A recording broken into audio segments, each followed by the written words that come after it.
Amigos de YouTube, ¿cómo les va?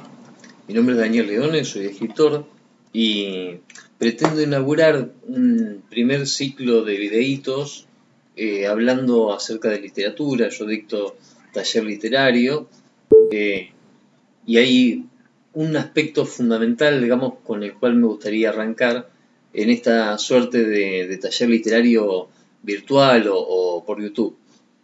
Eh, una de esas cuestiones fundamentales es la cuestión de derrocar ciertos mitos que nos impiden o que nos condicionan a la hora de escribir. Uno de esos mitos, o el primero por el cual quiero arrancar, es el mito de la inspiración. Otro de esos mitos, digamos, es la cuestión de la literatura como algo terrible o demasiado complicado. ¿Sí? En realidad serían separados. Terrible porque es algo que es tan tremendamente movilizador de cosas tan importantes y qué sé yo, que hace que uno quede patitieso con la virome y no puede, bueno, ¿sí? Y complicado porque hay que tener un montón de lectura y hay que tener un montón de técnicas y hay que tener... Esas cosas son las cosas que básicamente obran en cada uno de nosotros y es lo que nos interrumpe, algo que es sumamente placentero, algo que es bellísimo, algo que nos permite recrearnos como persona, algo que nos permite en estos tiempos tan locos, digamos, tener un tiempo para nosotros. O sea, no hay manera, ¿sí?, de que nosotros nos privemos de algo tan alucinante como es escribir y poder desarrollar una idea, así sea escritura profesional o escritura amateur, así sea escribir un diario íntimo, así sea escribir para redactar lo que sea, incluso algo para el trabajo, no importa. Siempre es un proceso creativo. Cuando ustedes escriben, están poniéndose en lo que escriben. Por lo tanto, es algo terrible, digamos, que se nos condicione históricamente, además, o sea, incluso yo digo históricamente y me tendré que corregir acá nomás, anacrónicamente, con cuestiones, por ejemplo, como la inspiración. La cuestión de la inspiración tiene que ver con una suerte de misticismo a donde habría una especie de musa o algún tipo de dios que se nos acerca y nos inserta una suerte de chip a partir del cual uno se ve beneficiado por ese don, por ese verdadero, sí, sí, realmente don, está bien la palabra, por ese don divino que nos permite a nosotros, visto de acá, realmente es algo que no tiene mucho sentido. Poéticamente, podríamos decir, es el idilio del poeta, que uno también lo vive, ojo, es como si cuando uno está enamorado, por ejemplo, dice, bueno, escribo por ella, y en parte es verdad, hay algo de eso, digamos, que es movilizador, pero no es ajeno a nosotros. Si yo estoy enamorado y escribo por ella, y ella me hace escribir, es porque algo en mí se movilizó. O sea, no viene de afuera, sino que está dentro. Yo capté algo ahí, ¿sí? Ella me representa a mí algo me moviliza, por lo tanto, o sea, no es ella, sino es lo que está dentro mío. Obviamente esto no quiere decir el amor es algo hermoso, digamos, y si tienen una ella que las haga escribir o un él que lo haga escribir, realmente los felicito y está perfecto y es alucinante y todo el mundo lo ha vivido. A lo que voy es simplemente derrocar el mito de la inspiración. Para presentarles el tema, pensé, digamos, en trabajarlo en tres ejes básicos, de tres cosas que aparecen como si fuera más o menos lo mismo. Cuando uno habla de inspiración, muchas veces se filtran otros dos registros, vamos a decirlo así, que, que no son tan parecidos como a primera vista daría a suponer, que es la inspiración, por un lado, el automatismo, por el otro, y la espontaneidad, por otro. Bien, inspiración es una suerte de chip, ¿sí? Alguien viene y nos mete algo adentro. Nosotros éramos vacíos, no había nada en nosotros. Supónganse, había simplemente una técnica, de escritor, ¿sí? Pero no había alma, ¿no? El alma viene de algún otro lado, que algo nos posee y nosotros a partir de eso, como una especie de virus, digamos, a partir de eso reaccionamos escribiendo. Discúlpenme si soy así medio chocante, digamos, con la expresión en contra de la cuestión idílica, que aparte me encanta, no es por ir en contra de eso, sino es simplemente, digamos, para decir, bueno, cortémosla con esto. O sea, no puede ser que uno quede inhibido por esas cuestiones que no son verdad. La cuestión del automatismo es una cuestión muy extraña también. Hay mucha gente que asegura poder escribir automáticamente, ¿no? Entonces, uno tiene que darle sentido. Si alguien dice, o si mucha gente incluso dice que se puede escribir automáticamente, se puede hacer literatura automáticamente, escribir sí se puede escribir automáticamente, uno no tiene por qué decir que no. Pero sí, uno puede reservarse el derecho a pensarlo. Y pensarlo y criticarlo, sin ninguna animosidad, digamos, ¿no? El escritor, digamos, tiene que ser reflexivo, o sea, uno no puede tener una idea y dejarla ahí, digamos, sin pensarla, porque, o no puede escuchar algo ahí y dejarlo ahí sin pensarlo, porque si no, ¿cómo escribís? Bueno, el escritor, digamos, tiene que apropiarse de lo que escucha, de lo que piensa, apropiarse en todos los sentidos de la palabra apropiarse, ¿no? Para poder elaborarlo, para poder elaborar una respuesta, por ejemplo, digamos, si es algo que nos dijo otra persona, o para poder elaborarlo en un escrito, digamos, si es alguna idea que hemos tenido nosotros. Bueno, entonces, ¿qué pasa? La gente que dice, yo escribo automáticamente, o sea, haciendo literalmente una catarsis, nos dice, bueno, a mí me sale lo más bien, qué sé yo, y yo escribo sobre este tema y aquel y aquel y aquel.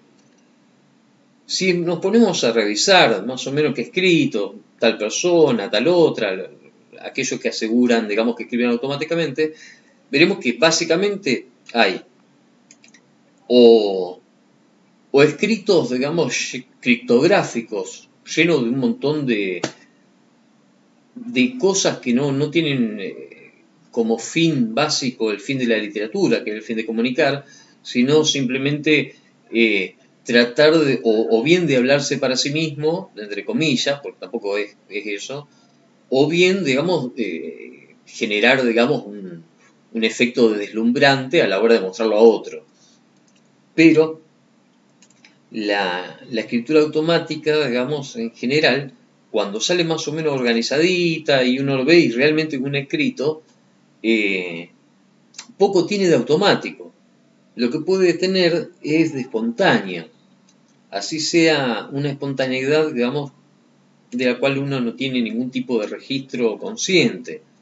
¿Por qué? Porque en general, cuando dicen, sí, yo escribí automáticamente tal cosa, y vos le preguntás, bueno, ¿y sobre qué escribiste? Y sobre tal cosa, te da a leer, y te dicen, bueno, sobre tal acontecimiento y tal otro, y empezás a preguntarle a la persona cómo ha sido su vida, cómo es su vida actual, qué es lo que piensa, cuáles son sus frustraciones, vas a ver que están todos volcados ahí.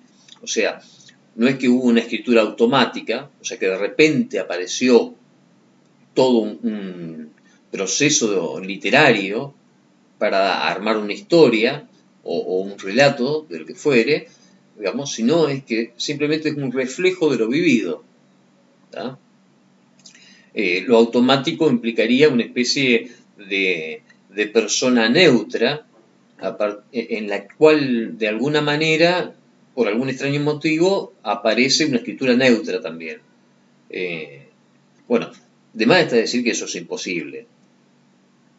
No hay escritura neutra. Pero es imposible porque, dicho así, suena simplemente como una imposición. Es imposible. Hay una explicación bien clara. La catarsis, la literatura automática, es literalmente contradictoria. Está en las antípodas del proceso literario. Se podría pensar como una especie de antiliteratura, bien posmo, por decirlo de alguna manera ridícula. No hay manera de que un proceso literario sea automático. ¿Por qué? El proceso automático, catártico, no tiene por fin comunicar. ¿Tá? No hay ninguna intención de comunicar. La literatura, ¿por qué yo hablo tanto de comunicación? La literatura, ¿en qué consiste? Básicamente, literatura ¿de qué viene? De la palabra letra, ¿sí? O sea, de fijar, ¿sí? de que algo quede inscripto en algún lado. ¿Para qué quede inscripto? ¿Para qué uno inscribiría algo en algún lado? ¿Para qué uno fijaría, le daría un molde a algo para que pueda ser reconocido? ¿Por quién? Por otro. Por eso uno mismo, cuando lee, incluso algo que uno ha escrito con cierto tiempo, uno ya es otro respecto de esa escritura. ¿Cuántas veces nos ha pasado de decir, mirá, yo escribí esto? Y lo escribió uno. Y sin embargo, ya a la hora de escribirlo, ya uno es otro respecto de esa persona que escribió en ese momento. ¿Sí? Y sobre todo, uno ya es otro respecto de eso que quedó fijado, de eso que quedó en lo literal. Por eso digo que la escritura automática catártica no es literatura, es otra cosa. Puede ser bastante prolijito, puede tener, digamos, un recorrido impecable en cuanto a lo técnico, digamos, pero no es literatura, digamos, básicamente porque no tiene la misma función, nada más y nada menos, ¿no? Eso es la escritura automática. Entonces hablamos de inspiración, hablamos de escritura automática, hablemos un poquito de la espontaneidad. ¿Qué es la escritura espontánea? Básicamente, cuando uno escribe movilizado por algo, ¿no? Sea por una curiosidad, por algo que uno vio, por algo que a uno le pasó, por algo que a uno le contaron. Algo nos impactó de alguna manera, ¿sí? Que hizo, digamos, que se nos movieran algunas estanterías y ese registro de eso que se nos dijo, de eso que pensamos súbitamente, de eso que escuchamos, de eso que vimos, ese registro es como una hojita que cae adentro de un expediente y se mezcla. Y en algún otro momento aparece todo eso mezclado, como una especie de gran masa de plastilina, a partir de la cual empezamos a trabajar. O por lo menos nos da curiosidad. En algún momento decimos, bueno, pero ¿y qué es esto? ¿Por qué cuando yo pienso, por ejemplo, en la piba que cruzó la calle acá a la vuelta, me acuerdo de tal música? Y me acuerdo de cuando yo era chico, y me acuerdo, o sea, ¿por qué se van mezclando todas esas cosas, no? Y ahí uno empieza a escribir. Bueno, eso es una situación particular, pero más allá como sea la parte anecdótica de la literatura, siempre tiene que ver con una especie de cables cruzados entre algo que sucedió afuera y lo que uno metaboliza de eso. ¿Tá? Siempre la escritura es un acto de transformación, por más que uno escriba o uno quiere escribir la realidad más literal, siempre va a estar transformando. Ya cuando hablemos en algún otro momento del paradigma, mejor dicho, de la dicotomía entre ficción y realidad, digamos, vamos a volver sobre ese tema, porque es un tema muy interesante también. Básicamente, para adelantar algo, yo postulo que toda escritura es ficción, o sea, que no hay manera de escribir algo que no sea ficción. O sea, en el momento en que uno produjo una escritura, ahí hay una ficción. Ficción significa invento, ¿tá? Y en tanto y en cuanto la capacidad inventiva de uno está puesta en juego, aunque sea para elegir una palabra, ¿sí? Cuando en vez de decir bajar, dijiste descender, ahí hay un proceso creativo, ahí hay un proceso, un rudimento de un proceso creativo, que ¿cuál es? El elegir una palabra por otra, ¿sí? Por lo tanto, digamos, en ese momento ya entró la inventiva en juego, por eso ya la realidad quedó afuera. Por más que nos refiramos con todo el esfuerzo posible de ser literales en relación a la realidad. Pero bueno, como les digo, eso es algo bastante interesante, pero que da como para hacer un video aparte y charlarlo más tranquilo. A medida que ustedes vayan teniendo inquietudes, vamos a ir desarrollándolo. Que tengan a bien, digamos, irmela planteando por acá. Bueno, Entonces, la literatura espontánea, ¿sí? Cuando uno aparece como si eso estuviera en uno, sin estar en uno, porque uno no sabe que eso está, pero que de repente me apareció. Ese de repente, en realidad, lo único que indica es que nosotros ignoramos todo un proceso que sucedió adentro nuestro. ¿Sí? Todo un proceso que sucedió casi a espaldas de la conciencia. ¿Por qué? Y porque básicamente uno no está en todo momento, ni siquiera, aunque uno quisiera, puede estar en todo momento consciente de todas las cosas que pasan.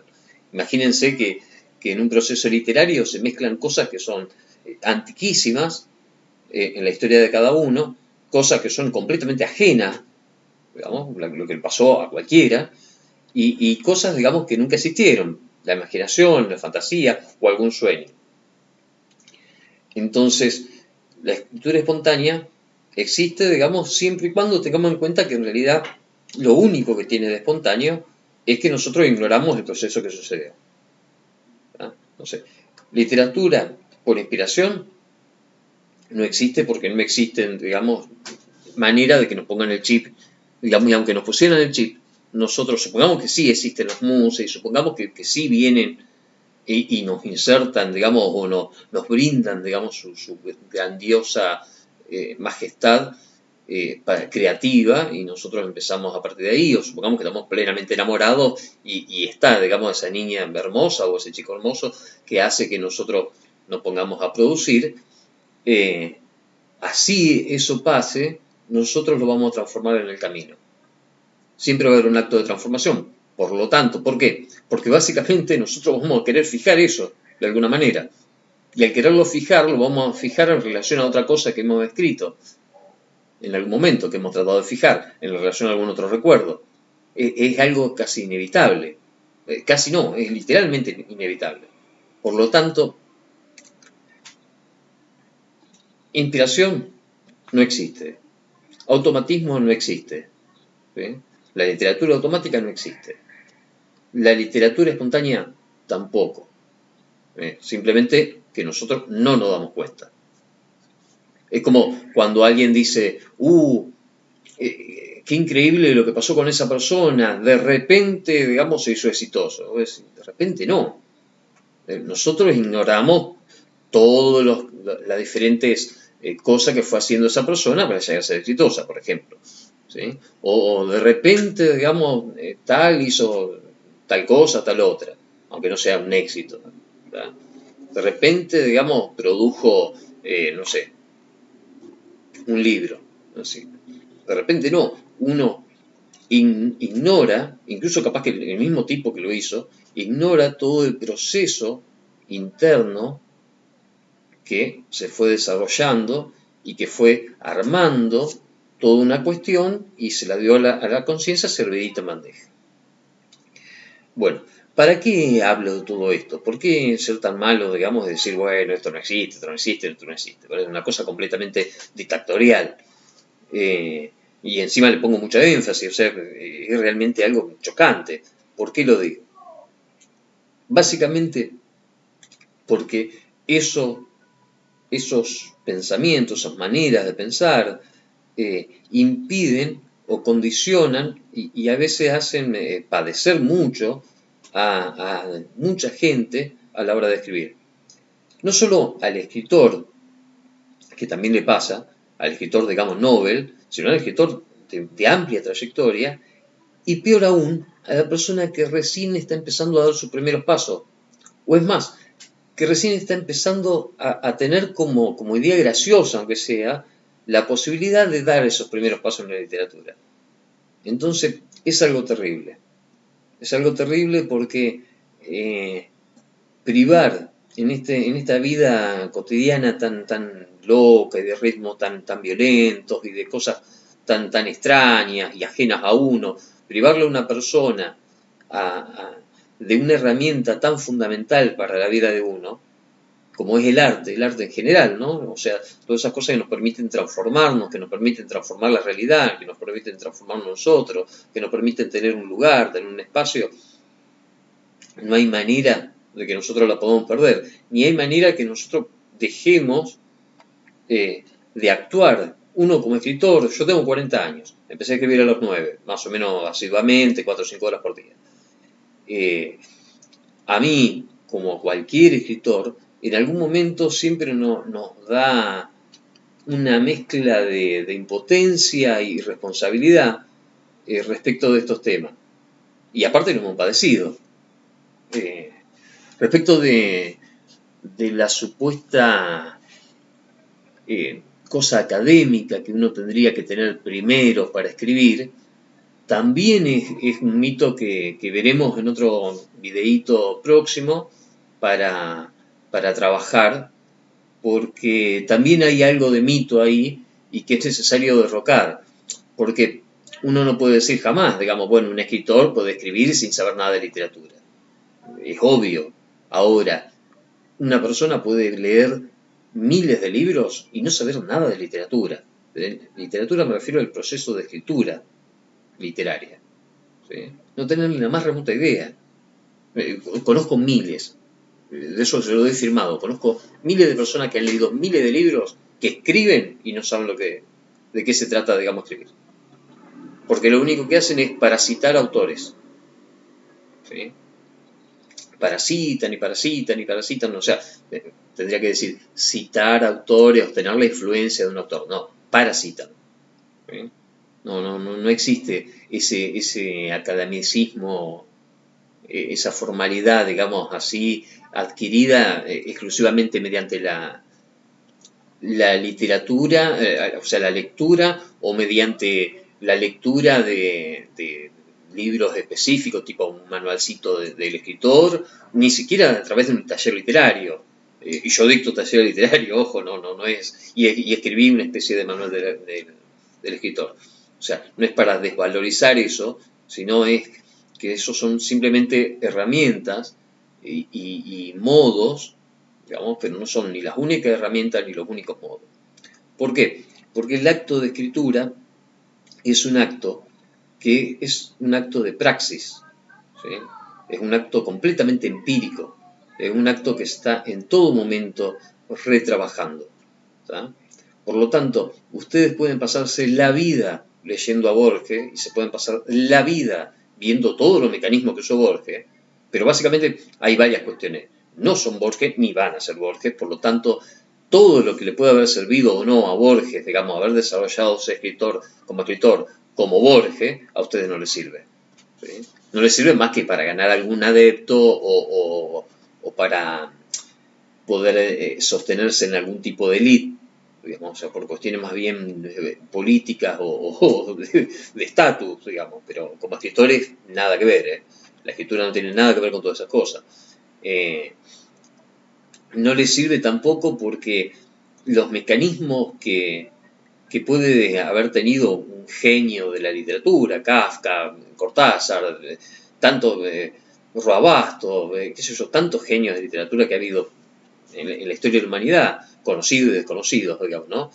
Todos los mecanismos que uno puede captar ahí no se comparan a los mecanismos que ustedes ya tienen y a los que pueden desarrollar. No se comparan básicamente porque ustedes son una persona y ellos son otra. El placer que les puede dar a ustedes, digamos, escribir como ustedes, no se compara, digamos, al pobre goce, al tibio goce que le puede dar ser un perfecto escritor como si X. Un escritor como si. Hay miles de millones, le diría. Hay ríos de tinta de escritores de como si. Pero ninguna satisfacción van a encontrar en eso. Y van a encontrar mucha frustración. Y van a encontrar mucho de esto que decía, la escritura tortuosa y terrible. No sé cómo elegir la palabra. Sí, no hay que elegir ninguna palabra de esa manera. Cuando uno elige una palabra, no la elige, digamos, en relación a el peso específico de la palabra, sino al peso específico de lo que uno quiere decir. ¿Ah? Las palabras que tienen que utilizar para escribir son las palabras que tienen, que disponen. En todo caso, a medida de que se vayan introduciendo en la literatura, van a ir disponiendo de más palabras, pero usen las suyas, no tienen por qué usar las de otro. o ir a buscar al diccionario. No hay nada más falso y más fácil de registrar como falso que un escritor, digamos, con un diccionario al lado. O sea, que usa el diccionario exclusivamente, o Wikipedia, pongámosle, ¿no? O alguna página de etimología o lo que sea, solamente para buscar una palabra que suene fuerte, que tenga un peso específico. El peso en la literatura la da el literato, el escritor. ¿Sí? Va a ser la historia de ustedes lo que le va a dar peso a la letra. La consistencia de la letra se la va a dar la historia de ustedes. Para finalizar, respecto de la extrañeza que supuestamente hay en esta cuestión elitista de la literatura, hay una especie de planteo que como sobrevuela los pasillos de la facultad, sobrevuela incluso la cabeza de alguien que nunca fue a la facultad, digamos, a la hora de escribir, como que la escritura es algo extraño a lo cotidiano. ¿Sí? Bueno, nada más alejado. Yo le puedo asegurar que hay en cada uno de ustedes un proceso literario todos los días, desde que tienen conciencia por lo menos. Hay un proceso literario, pero un proceso literario en la literalidad de lo cotidiano. Me explico. ¿Qué sería lo que estoy hablando? Los sueños. Los sueños básicamente son un proceso literario. Al menos en una de las partes del sueño, hay un momento, en el último momento del sueño, a donde el sueño lo que trata de hacer es trata de fijar todas esos componentes que dispone, que básicamente no son otra cosa que afectos sueltos y un conjunto de imágenes, sean imágenes visuales, auditivas, táctiles, o sea, de cualquiera de todos los biosensores, todo un conjunto de imágenes que intenta fijar de alguna manera alguna letra. Intenta ponerlo en palabras. Bueno, eso es un proceso literario, eso es un proceso de escritura. Porque el sueño, aparte, intenta ponerlo en palabras, pero no en cualquier palabra. En ningún momento el sueño toma cualquier palabra para producir su texto. Las palabras que elige tampoco son palabras del diccionario.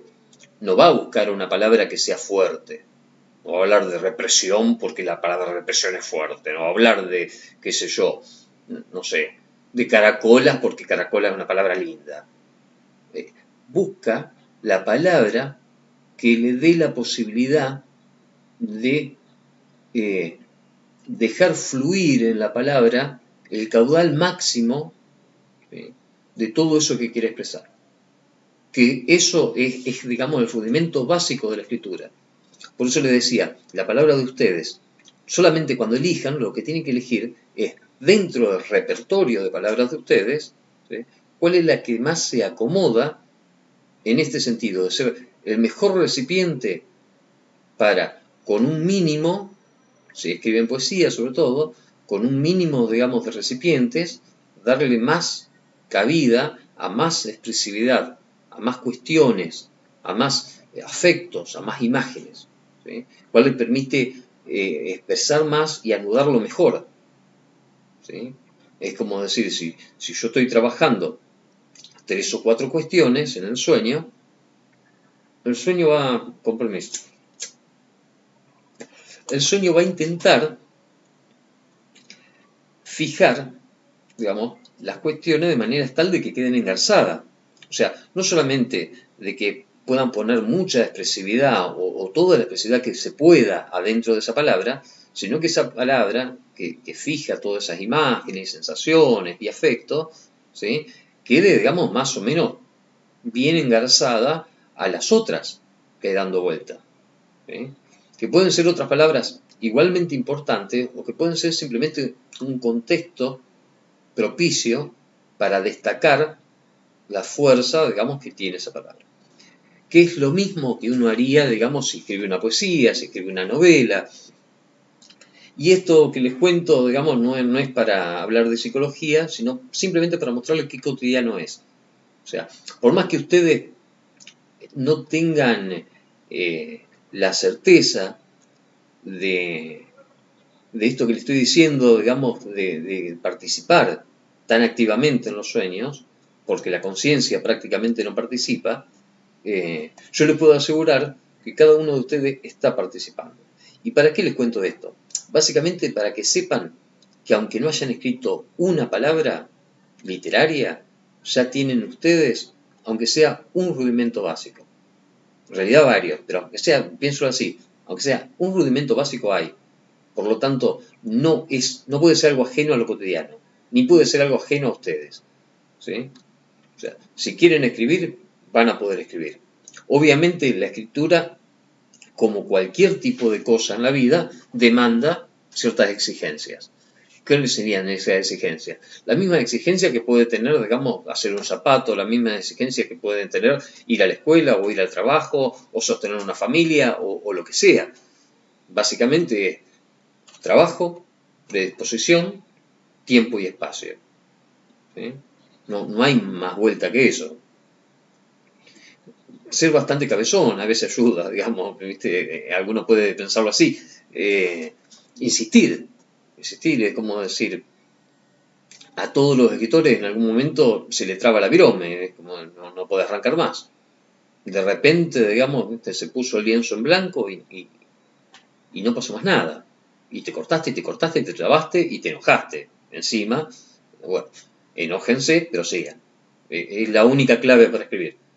Frústrense, digamos, te sentís frustrado, larga la frustración. Mostrala. No la largues catárticamente, sino mostrala. Anímate a mostrarla por escrito. Y cuando lo hagas, estás escribiendo. No hay muchos secretos en esto. De hecho, no hay ningún secreto. Ya les digo, lo hacemos todos los días. Lo hacemos todos los días cuando contamos algo a otro. Vas al cine, ¿sí? Salís del cine, te encontrás con un amigo, le contás la película, listo, estás haciendo un proceso literario. Estás haciendo un proceso literario, aunque no por escrito, pero lo estás haciendo. Hace una prueba, mira una película y ponete a escribirla. Ponete a escribirla como si le contaras a un amigo. Listo, ahí estás escribiendo. ¿Sí? Después ponete a pensar por qué vos le estarías contando a un amigo de esa película. Después, en vez de, cuando tengas ya, digamos, un motivo, ¿tá? Que es porque no fue, porque no conoce, porque querés demostrarle algo, por lo que sea, ¿no?